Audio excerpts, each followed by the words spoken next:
부모가 자식에게 무시당한다고 느끼는 순간은 생각보다 사소한 데서 시작됩니다.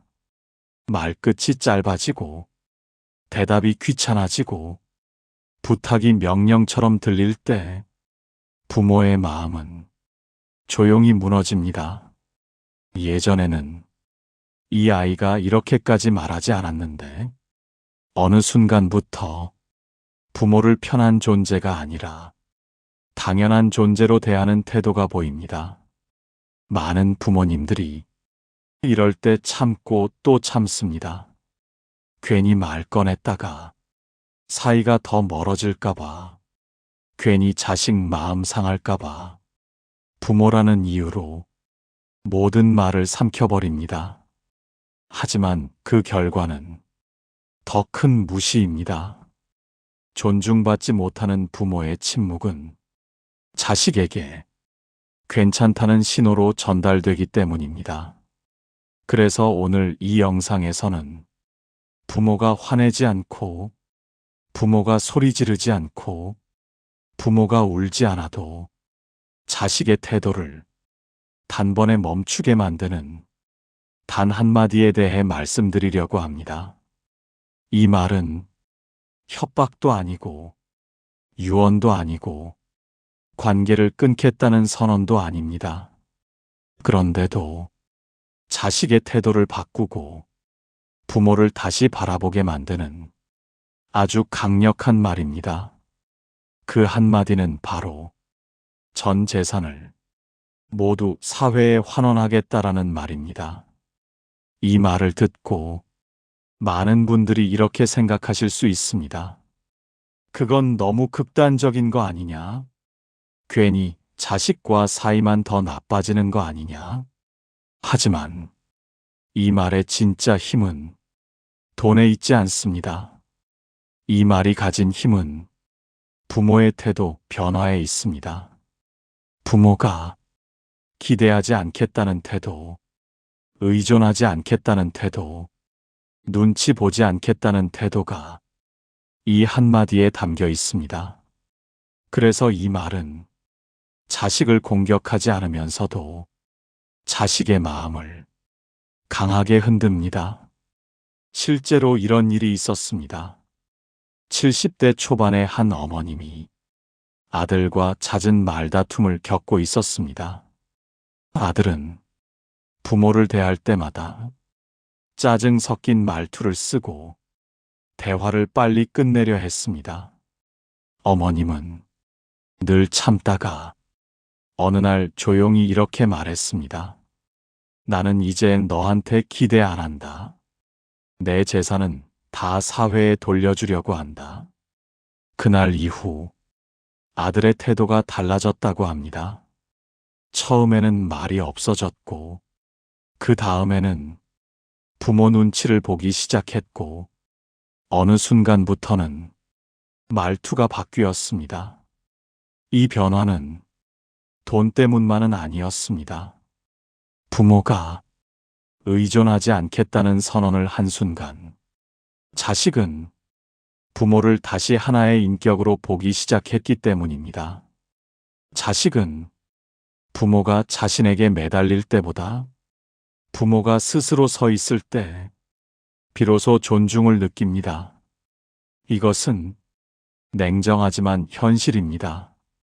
이 영상에서는 왜 이 한마디가 자식의 태도를 바꾸는지, 어떤 마음으로, 어떤 타이밍에, 어떻게 말해야 관계가 깨지지 않는지, 그리고 이 말을 잘못 쓰면 오히려 역효과가 나는 경우는 언제인지까지 차분히 말씀드리려고 합니다.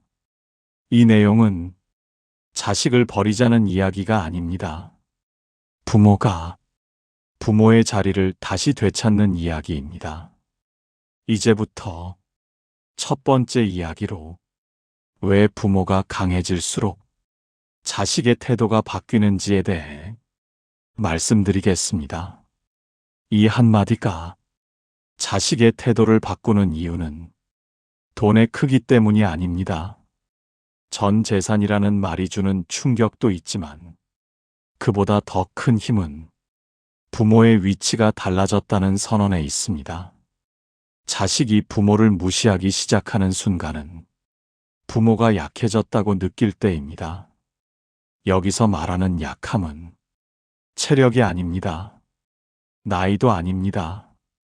기대하고, 참고, 눈치 보고, 결국에는 자식에게 의존하는 태도입니다. 자식은 말로는 부모를 걱정한다고 하지만 마음 깊은 곳에서는 이렇게 느낍니다. 어차피 부모는 나를 떠나지 못한다. 이 생각이 자리 잡는 순간 말투가 바뀌고 태도가 달라지고 존중은 사라집니다. 그래서 부모가 아무리 잘해줘도 아무리 희생해도 자식의 태도는 돌아오지 않습니다. 존중은 희생에서 생기지 않기 때문입니다. 존중은 경계에서 생깁니다. 이 한마디, 전 재산을 모두 사회에 환원하겠다는 말은 부모가 그 경계를 다시 세우는 말입니다. 나는 너에게 매달리지 않겠다. 나는 너 인생의 보험이 아니다. 나는 나의 선택으로 삶을 마무리하겠다. 이 메시지가 이 한 문장에 모두 담겨 있습니다. 그래서 이 말은 협박처럼 들리지 않으면서도 자식의 마음을 깊게 흔듭니다. 실제로 많은 자식들이 이 말을 들은 순간 가장 먼저 드는 감정은 분노도 슬픔도 아닙니다. 당황입니다. 부모가 자기 인생을 스스로 정리하려 한다는 사실이 자식의 예상 바뀌기 때문입니다. 이 당황이 자식의 태도를 멈추게 합니다. 그리고 멈춘 자리에서 생각이 시작됩니다. 내가 부모를 너무 당연하게 대했던 건 아닐까? 부모는 언제나 나를 중심에 두고 움직일 거라고 믿었던 생각이 흔들리기 시작합니다. 이 지점이 아주 중요합니다. 자식은 부모가 자신을 위해 사는 동안에는 부모를 존중하지 않습니다. 하지만 부모가 자기 인생을 사는 순간 자식은 부모를 다시 보기 시작합니다. 그래서 이 한마디는 돈 이야기 같지만 실은 독립선언입니다. 나는 부모로서가 아니라 한 사람으로서 내 삶을 정리하겠다는 선언입니다. 실제로 이런 변화가 많이 나타납니다. 이 말을 들은 뒤 자식이 바로 공경하는 태도로 돌아오지 않을 수도 있습니다. 하지만 말투가 먼저 달라집니다. 짜증 섞인 말이 줄어들고 대답이 조심스러워지고 부모의 표정을 살피기 시작합니다. 이것은 자식이 계산을 시작했다는 뜻이 아닙니다. 부모를 하나의 독립된 인격으로 다시 인식하기 시작했다는 신호입니다. 부모가 자기 인생의 주도권을 잡는 순간 자식은 부모를 함부로 대할 수 없게 됩니다. 여기서 중요한 점이 있습니다. 이 한마디는 화를 내며 말하면 안 됩니다. 감정이 실린 상태에서 이 말을 꺼내면 협박처럼 들릴 수 있습니다. 그래서 이 말은 아주 차분하게, 담담하게 사실을 말하듯 해야 합니다. 목소리를 낮추고 설명하지 말고 길게 말하지도 말아야 합니다. 그냥 결정이 이미 끝났다는 느낌으로 짧게 말하는 것이 중요합니다. 이 태도가 자식에게 더 큰 충격을 줍니다. 부모가 설명하지 않는다는 것은 이미 마음을 굳혔다는 신호이기 때문입니다. 또 하나 중요한 점은 이 말을 꺼낸 뒤 절대 덧붙이지 말아야 할 말들이 있습니다.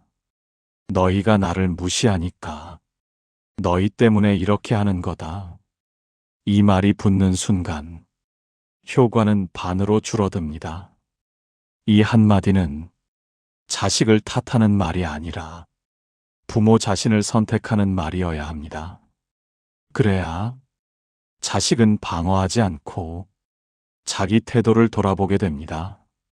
부모가 끝까지 존엄을 지키는 방식으로 거리를 두면 자식은 그 거리를 메우려고 합니다. 이것이 인간관계의 기본 원리입니다. 붙잡으면 멀어지고 물러서면 다가옵니다. 자식과 부모의 관계도 예외가 아닙니다. 이 한마디는 관계를 끊기 위한 말이 아닙니다. 관계를 다시 바로 세우기 위한 말입니다. 그래서 이 말은 아무 때나 쓰면 안 됩니다. 자식이 반복적으로 무시할 때, 말투가 선을 넘었을 때, 부모를 당연하게 여길 때, 그때 한 번만 차분하게 사용해야 합니다. 여러 번 쓰면 무뎌집니다. 한 번만 써야 효과가 있습니다. 이 한마디가 제대로 작동하려면 무엇보다 타이밍이 중요합니다.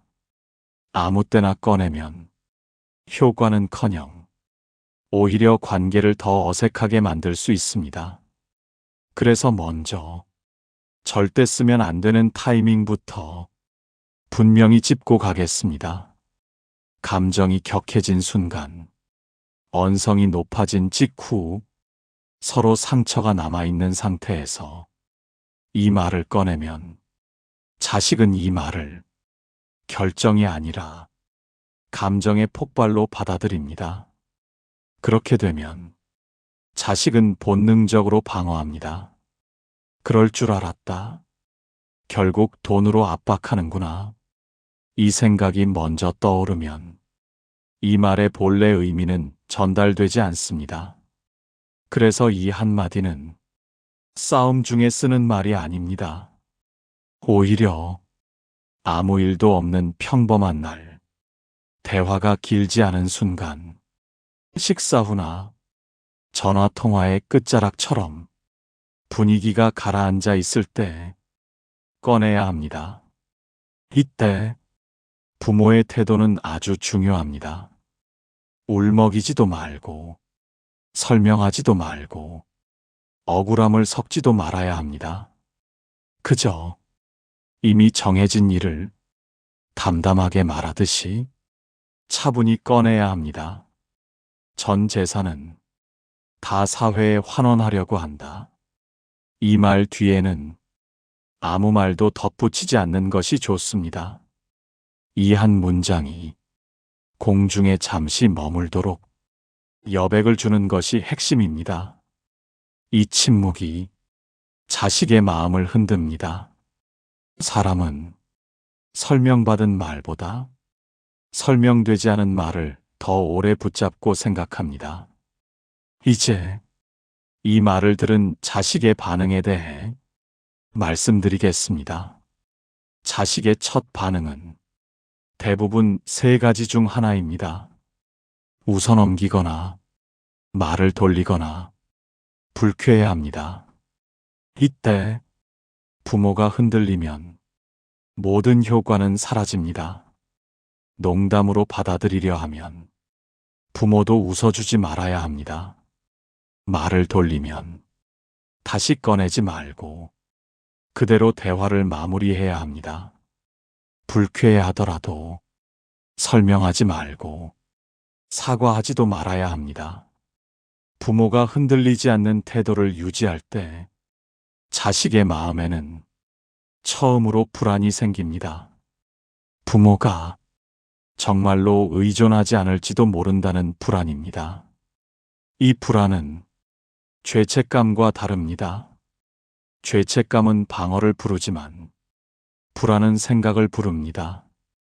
이 지점에서 자식은 부모를 다시 바라보기 시작합니다. 그동안 부모를 항상 그 자리에 있는 존재로, 당연하게 여겼던 인식이 흔들리기 시작합니다. 여기서 중요한 것은 부모의 이후 태도입니다. 이 말을 한 뒤에도 여전히 자식에게 매달리거나 도와주고 부탁하고 눈치를 보면 이 말은 공허한 선언이 됩니다. 그래서 이 한마디를 썼다면 그 이후의 행동도 같이 바뀌어야 합니다. 연락 빈도를 줄이고 부탁을 최소화하고 자식의 반응에 일희일비하지 않아야 합니다. 부모가 자기 삶을 정리하기 시작했구나. 이 느낌이 자식에게 전달되어야 합니다. 실제로 이런 변화가 나타납니다. 부모가 자식의 반응에 흔들리지 않고 자기 생활을 유지하면 자식은 먼저 연락을 해옵니다. 괜히 안부를 묻고 말투가 조심스러워지고 예전과 달리 부모의 말에 귀를 기울입니다. 이 변화는 부모가 강압적으로 만들 수 있는 것이 아닙니다. 부모가 의존을 내려놓을 때 자식의 태도는 자연스럽게 바뀝니다. 또 하나 중요한 점은 이 말을 절대 반복하지 말아야 한다는 것입니다. 여러 번 꺼내면 효과는 사라지고 협상 카드처럼 보이게 됩니다. 이 한마디는 단 한 번이면 충분합니다. 그리고 그 한 번 이후에는 부모의 삶으로 증명해야 합니다. 여행을 가고, 취미를 만들고, 사람을 만나고, 자기 생활을 채우는 모습이 자식에게 가장 큰 메시지가 됩니다. 부모가 자기 삶을 살기 시작하면 자식은 부모를 다시 공경하게 됩니다. 이것은 도덕의 문제가 아니라 인식의 문제입니다. 부모를 의존적인 존재로 인식하면 존중은 사라지고 부모를 독립된 존재로 인식하면 존중은 돌아옵니다. 이 한마디는 그 인식을 바꾸는 결정적 계기입니다. 이 한마디를 사용한 뒤 자식의 태도는 단번에 극적으로 변하지 않을 수도 있습니다. 하지만 변화는 분명한 순서를 따라옵니다. 그 순서를 이해하면 부모는 불안해하지 않아도 되고 괜히 말을 되돌리거나 관계를 망칠 필요도 없어집니다. 첫 번째 단계는 거리 조정입니다. 자식은 이 말을 들은 뒤 갑자기 다정해지기보다 오히려 잠시 거리를 둡니다. 연락이 뜸해지거나 대화가 짧아질 수 있습니다. 이때 많은 부모님들이 내가 너무 심하게 말했나? 관계를 끊어버린 건 아닐까? 이렇게 걱정하십니다. 하지만 이 단계는 아주 정상적인 반응입니다. 자식이 부모를 다시 계산하고 다시 바라보는 시간입니다.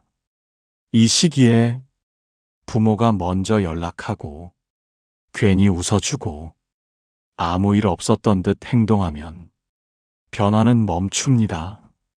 부모는 평소처럼 담담하게 자기 생활을 유지하면 됩니다. 두 번째 단계는 관찰입니다. 자식은 부모의 행동을 유심히 봅니다.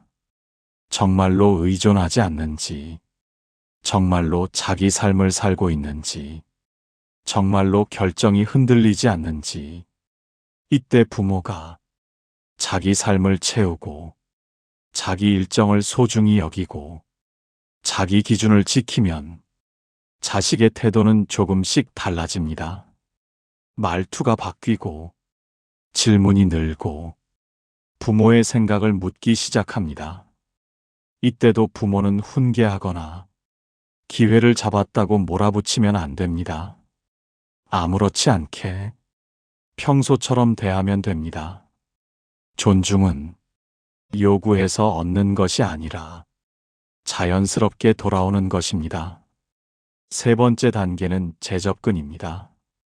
이 단계에서 자식은 조심스럽게 다가옵니다. 괜히 식사를 같이 하자고 하고 안부 전화를 늘리고 부모의 건강을 묻습니다. 이때 부모가 기다렸다는 듯 반가워하며 모든 걸 용서해주는 태도를 보이면 관계는 다시 예전으로 돌아갑니다.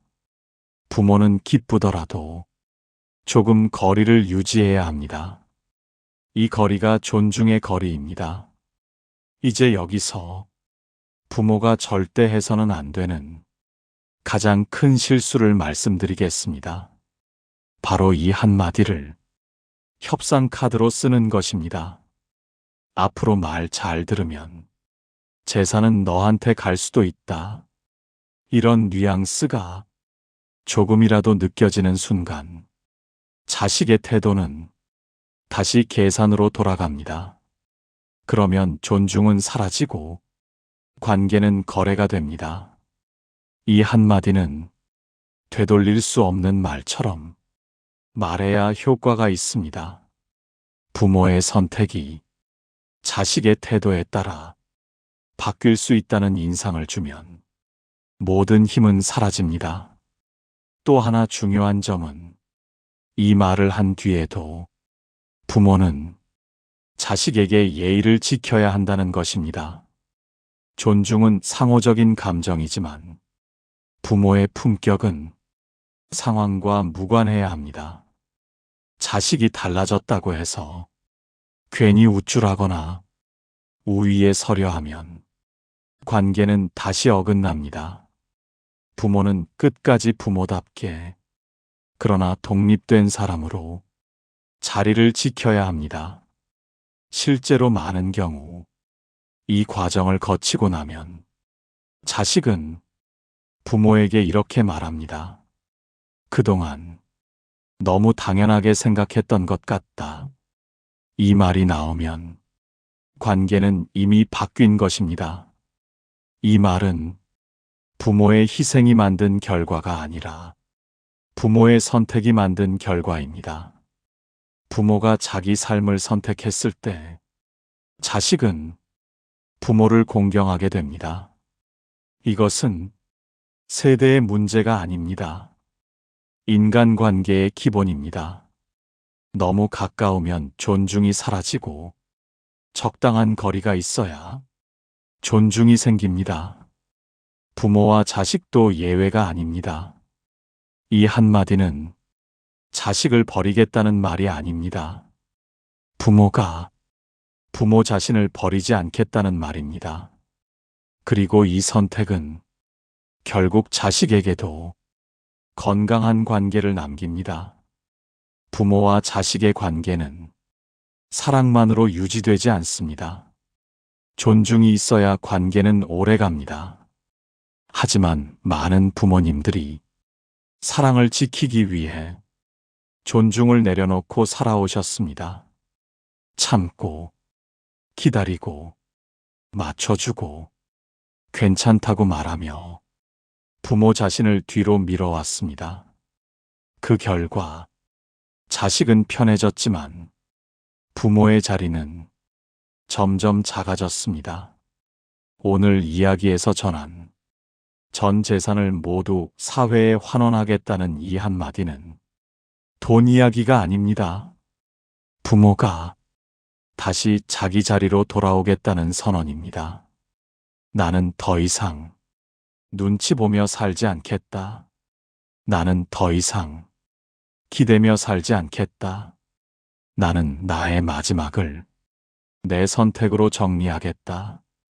이 태도가 자식의 마음을 움직입니다. 자식은 부모가 약해질 때 무시하지만 부모가 단단해질 때 비로소 공경합니다. 이것은 슬픈 현실이 아니라 관계의 본질입니다.